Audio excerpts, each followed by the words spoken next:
A Fox 40 special report: since the 9/11 terror attacks, the federal government has been much more proactive in going after suspected terrorists and lone wolf conspirators.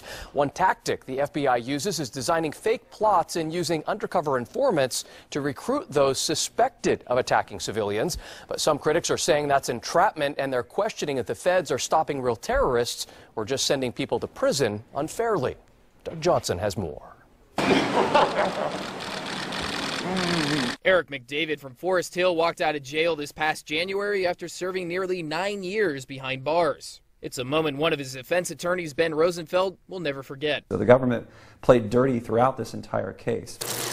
Rosenfeld calls that dirty game entrapment.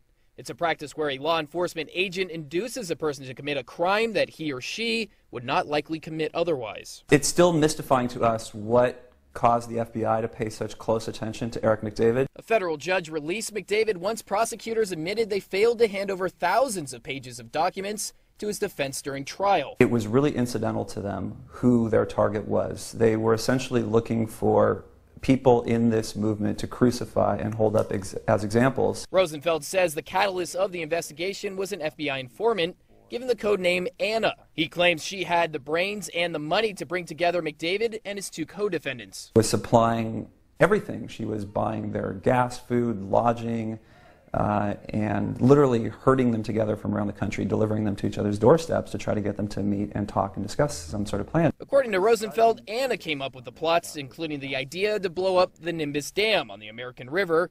But those plots were in the early stages, and the group didn't decide on any specifics. We literally never agreed on a single target. But discussing the possibility led to criminal charges.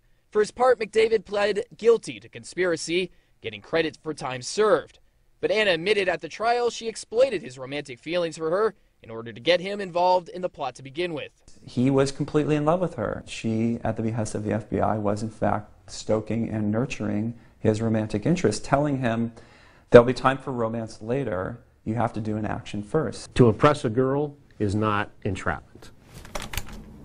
McGregor Scott is a former United States attorney for the Eastern District of California. He worked several terrorism cases after the 9/11 attacks. Well, you can walk away at any time. You can say, this is not really what I want to do. I didn't sign up for this. I'm out of here. He says whatever the suspect's reasons are for going along with the FBI informant's ploys are irrelevant. The last thing the FBI wants is to have a case tossed out on the theory that they entrap someone into committing a criminal act. Scott says federal agents are well aware of the law, and they do what they can to avoid entrapment. The FBI is doing this in a legal way, a properly legal way, and they've been very successful in protecting our citizens through this.